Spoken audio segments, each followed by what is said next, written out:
하나님의 말씀 마가복음 9장 14절에서 29절까지의 말씀입니다. 이에 그들이 제자들에게 와서 보니 큰 무리가 그들을 둘러싸고 서기관들이 그들과 더불어 변론하고 있더라. 온 무리가 곧 예수를 보고 매우 놀라며 달려와 문안하거늘 예수께서 물으시되 너희가 무엇을 그들과 변론하느냐? 무리 중에 하나가 대답하되 선생님 말 못하게 귀신 들린 내 아들을 선생님께 데려왔나이다. 귀신이 어디서든지 그를 잡으면 거꾸러져 거품을 흘리며 이를 갈며 그리고 파리해지는지라. 내가 선생님의 제자들에게 내쫓아 달라 하였으나 그들이 능히 하지 못하더이다. 대답하여 이르시되 믿음이 없는 세대여 내가 얼마나 너희와 함께 있으며 얼마나 너희에게 참으리요. 그를 내게로 데려오라 하시매 이에 데리고 오니 귀신이 예수를 보고 곧 그 아이로 심히 경련을 일으키게 하는지라. 그가 땅에 엎드러져 구르며 거품을 흘리더라. 예수께서 그 아버지에게 물으시되 언제부터 이렇게 되었느냐 하시니 이르되 어릴 때부터니이다. 귀신이 그를 죽이려고 불과 물에 자주 던졌나이다. 그러나 무엇을 하실 수 있거든 우리를 불쌍히 여기사 도와주옵소서. 예수께서 이르시되 할 수 있거든이 무슨 말이냐? 믿는 자에게는 능히 하지 못할 일이 없느니라 하시니 곧 그 아이의 아버지가 소리를 질러 이르되 내가 믿나이다. 나의 믿음 없는 것을 도와주소서 하더라.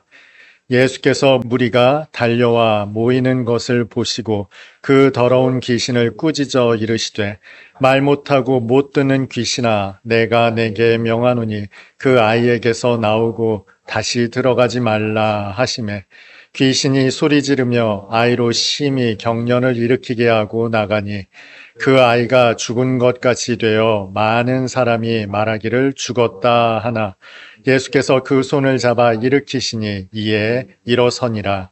집에 들어가심에 제자들이 조용히 묻자오되 우리는 어찌하여 능히 그 귀신을 쫓아내지 못하였나이까? 이르시되 기도 외에 다른 것으로는 이런 종류가 나갈 수 없느니라 하시니라. 아멘. 기독교에 있어서 물론 모든 종교가 다 그렇겠습니다만 믿음만큼 많이 언급되고 일컬어지는 것이 있을까 싶어요. 그런데 어떠세요? 여러분에게 흔들림 없는 믿음이 있으십니까? 어느 목사님께서 임종 직전에 후배 목사님들에게 이렇게 권면했다고 합니다. 예수 잘 믿으시오. 돌아가시는 목사님의 말이라고 생각하기 어려운 내용이죠. 여러분 예수 잘 믿고 사십니까? 믿는 사람들에게 가장 중요한 주제 중에 하나가 바로 이 믿음이 아닐까 싶어요. 믿음이 없이는 하나님을 기쁘시게 할 수 없답니다.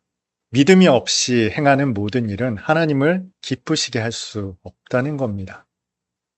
믿음 없는 예배, 믿음 없는 기도, 믿음 없는 찬송, 무의미하다는 겁니다. 그러면 어떻게 하면 하나님을 기쁘시게 할 만한 믿음에 이를 수 있을까? 궁금하죠? 성경에는 수많은 인물들이 등장하잖아요. 이 많은 사람들 속에서 우리는 그들의 믿음을 찾습니다. 믿음의 행적을 찾습니다. 그리고 우리는 그들의 행적을 본받아 살기를 다짐하죠. 아브라함의 믿음, 요셉의 믿음, 다윗의 믿음. 그런데 그 믿음을 따라가기에는 너무나 높기만 합니다. 누가 눈에 넣어도 아프지 않은 그 자녀를 드릴 수 있겠어요? 그것도 각을 떠서 번제로 드릴 수 있겠습니까? 내가 아브라함의 믿음을 하나님께 드리고자 자식 잡겠다는 사람, 큰일 날 사람이죠. 본받으려 해도 본받을 수 없는 믿음의 자리가 있습니다. 도대체 어떻게 하면 우리가 믿음의 삶을 살 수 있을까요? 어떻게 믿음에 이를 수 있을까요? 그런데 오늘 본문이 아주 단순하지만 믿음의 삶을 살아갈 수 있는 방법을 제안합니다. 예수께서 변화산상에서 내려오셨어요. 내려와서 보니 제자들이 서기관들과 변론하고 있습니다. 예수님을 보자 사람들이 당황해하죠. 뭐 때문에 그렇게 변론하고 있느냐 주님이 물으시자 한 사람이 나서서 이야기를 해요. 제가 귀신 들린 제 아들을 데려왔습니다. 이 귀신 쫓아내달라고 부탁을 드렸습니다만 제자들이 못하더라고요. 제자들이 귀신을 쫓아내지 못하니 이 아버지가 얼마나 미심쩍었겠습니까? 예수님께 부탁을 이렇게 하죠. 혹시 하실 수 있거든 귀신을 쫓아내 주십시오. 좀 도와주십시오. 그랬더니 예수께서 호통을 치시죠. 할 수 있거든이 무슨 말이냐. 믿는 자에게 능치 못할 일이 없다. 아버지가 깜짝 놀랐습니다. 그래서 납작 엎드려서 주님께 간청합니다. 내가 믿습니다. 저에게 이 믿음 없는 것을 좀 도와주십시오. 아니, 믿는다면서 믿음 없는 걸 도와달라니 이건 또 무슨 말입니까? 어쨌건 사람들이 몰려오자 예수께서 귀신을 쫓아내십니다.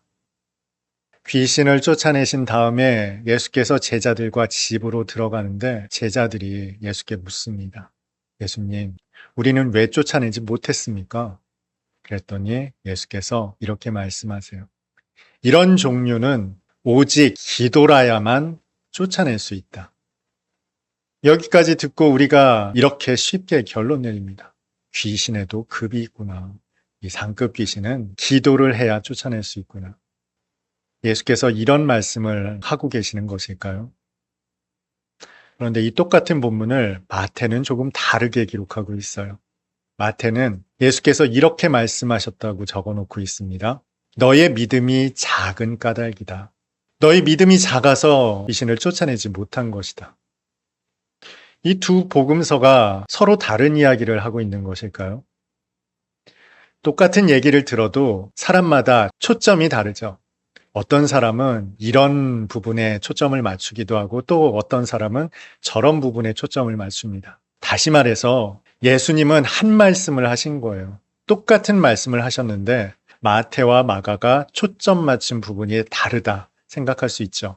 그렇다면 어떻게 결론 내릴 수 있습니까? 제자들이 쫓아내지 못한 이유는 그들에게 믿음의 기도가 없었기 때문이다. 혹은 믿음에 이르는 기도가 없었기 때문이다. 이렇게 결론 내릴 수 있을 것 같아요. 믿음의 기도일까요? 아니면 믿음에 이르는 기도일까요? 그런데 여러분, 병을 고쳐주십사 나왔던 사람들에게 예수께서 이런 말씀 많이 하셨어요. 내 믿음이 너를 구원하였느니라. 내 믿음이 너를 구원하였다. 그러면 그가 구원받는 데 있어서 핵심이 무엇입니까? 믿음이죠. 믿음에 이르는 기도가 없었기 때문에 너희가 쫓아내지 못한 것이다. 이렇게 보는 것이 좀 더 타당해 보입니다. 모든 종교에는 기도가 있어요. 기독교에도 기도가 있습니다. 여러분, 이 기도가 어떤 의미를 갖고 있을까요? 내가 바라고 원하는 것을 하나님께 아뢰었을 때 나의 바람이 이루어지는 것, 성취되는 것, 이게 기도의 본질일까요? 예수님은 다른 기도를 드렸죠. 내가 바라는 것은 이 잔이 내게서 지나가는 것입니다. 그러나 나의 원대로 마옵시고 아버지의 뜻대로 되기를 원합니다. 이렇게 기도 드렸잖아요. 주님의 기도를 떠올려 본다면 내 뜻이 관철되는 것, 성취되는 것이 기도의 본질이 아닌 것 같아요. 여러분이 기도를 한다면 여러분이 하나님을 이성적이고 지성적이고 또 인격적으로 인정한다는 의미를 가지고 있어요. 하나님을 인정하지 않는데 기도할 수 있는 사람 없습니다. 반대로 말하면 여러분이 기도하지 않는다면 하나님을 인정하지 않는 거예요. 여기에서 조금 더 나아가 우리가 기도한다는 건 나의 주도권, 나의 주권을 하나님께 양도한다는 의미를 가지고 있어요. 주님께서 그 기도를 드리셨잖아요. 내가 바라는 것은 이 잔이 지나가는 것입니다만 하나님의 뜻대로 되기를 원합니다. 이렇게 기도했죠. 다시 말해서 하나님의 통제를 받겠다는 겁니다. 하나님의 인도하심을 받겠다는 거예요. 즉 하나님 나라를 살겠다는 거예요. 이것이 바로 기도가 가지고 있는 의미예요. 그리고 보면 믿음의 삶을 살아가는 가장 실질적인 방법, 효과적인 방법이 바로 기도입니다. 이런 차원에서 볼 때 오늘 제자들이 귀신을 쫓아내지 못했다라는 것은 그들이 기도하지 않았다, 믿음에 이르는 기도를 드리지 않았다라는 말과 같은 말이에요. 궁금하죠. 예수님을 그렇게나 쫓아다닌 제자들이 왜 믿음에 이르는 기도를 드리지 못했을까요? 그들은 관성에 사로잡혀 있었기 때문에 그래요.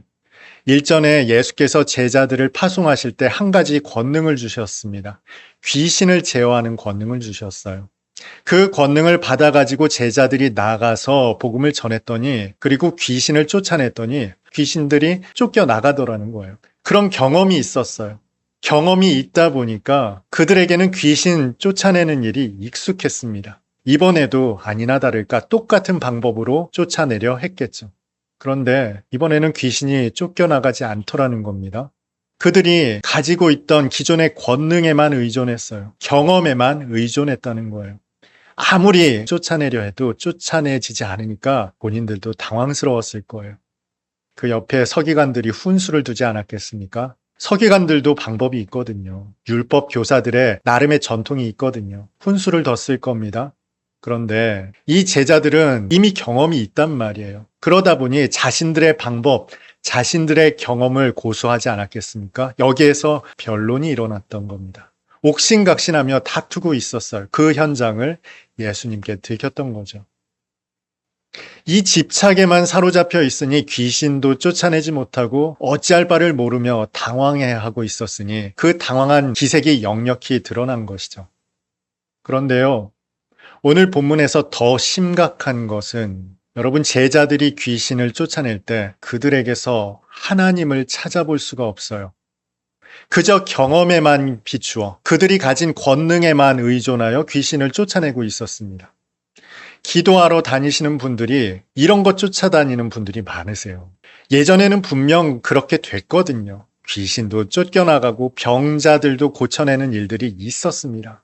경험이 있어요. 기억이 있어요. 그런데 웬걸 이제는 그게 안 통하더라는 거예요. 그런데도 여전히 옛 방법에, 경험에 집착하며 그것만을 쫓아다니는 이 많은 분들에게 한 가지 공통점이 하나님이 없어요. 하나님 없는 그 현장에서 귀신만 죽자 사자 떠나보내려고 애를 쓰고 있더라는 거예요. 더 큰 문제점이 이렇게 잘못된 현장에서 무엇이 잘못됐는지를 인식하는 능력이 없어요. 그러다 보니 옛 방법만 집착하죠. 고수하죠. 옆에서 훈수 두는 사람을 이상한 말 하는 사람으로 폄훼합니다. 그래서 훈수를 들으려고 하지도 않아요. 변론만 일어납니다. 갈등과 싸움만 조장됩니다. 이게 오늘날 한국교회가 처한 현실과 똑같습니다. 한국교회는 옛 영화가 있어요. 찬란했던 기억이 있어요. 천막만 쳐도 많은 사람들이 모여들었고 그 현장에서 성령의 역사가 있었습니다. 귀신들이 쫓겨나갔어요. 병자들이 벌떡벌떡 일어났어요. 그런데 그 경험에만, 그 기억에만 집착하여 지내다 보니 세상 이야기를 듣지를 않습니다. 사람들 이야기를 듣지 않아요. 심지어 하나님의 말씀조차 듣지를 않습니다. 하나님이 없다니까요. 그 현장에 하나님이 없음에도 불구하고 주의 말씀을 듣지를 않습니다. 이것이 한국교회가 처한 현실이고 세상으로부터 지탄받는 이유이기도 합니다. 우리가 믿음에 이르는 기도에 실패하는 이유가 바로 여기에 있습니다. 제자들은 기도의 필요성을 인식하지 못했어요. 권능이 있었거든요. 권능만으로도 귀신을 쫓아냈거든요. 자기가 기도하고 있다고 생각해요. 여러분, 기도의 본질은 가장 중요한 것은 간절함입니다. 간절함이 있으면 기도가 터져 나오죠. 시험지를 받아들면 그냥 기도가 나옵니다. 안 나오면 너무 완고한 거예요. 간절하면 기도가 나오죠. 내 가족이 수술방에 들어갔어요. 기도가 안 나옵니까?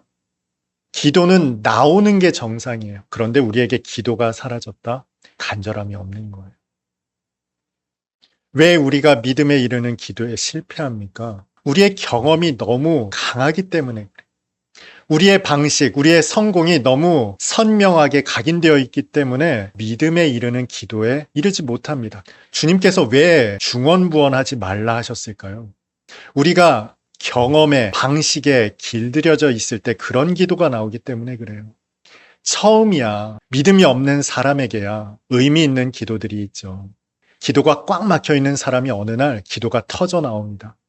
막 생각지도 못했던 기도의 단어들이 나와요. 그런 기도 드릴 수 있죠. 방언 기도 드릴 수 있습니다. 그런데 언제까지나 그 기도에만 매달려 있으면 아주 심각한 오류에 빠지게 됩니다. 그것은 하나님과의 인격적 교류 없이도 기도할 수 있다는 거예요. 여러분 생각해 보세요. 인격적인 만남에서 가장 중요한 것이 무엇입니까? 서로의 이야기를 듣는 거죠. 내 말만 하는 것이 그것이 맞습니까?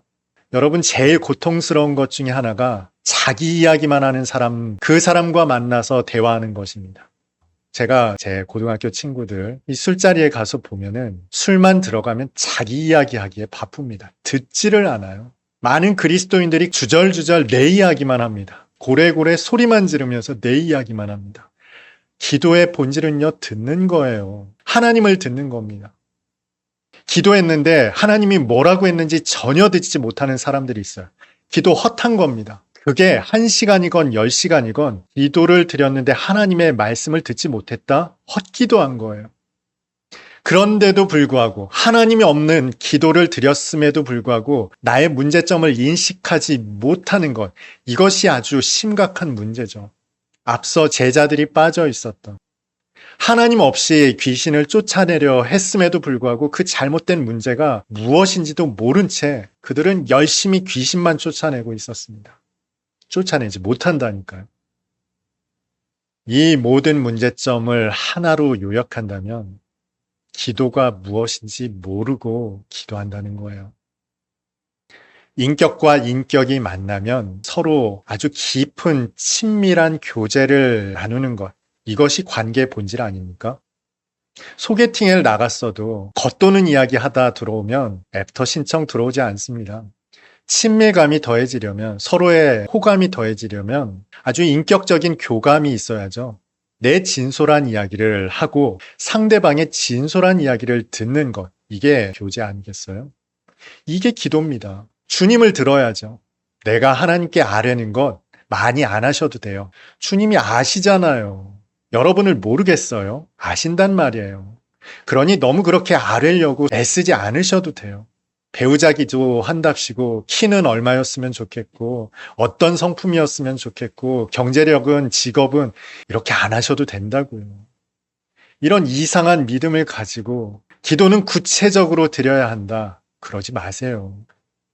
아버지에게 나가서 아버지 저에게 유산을 주시려면 어디에 있는 어느 땅 몇 평을 주시고요. 금은 얼마만큼 주시고요.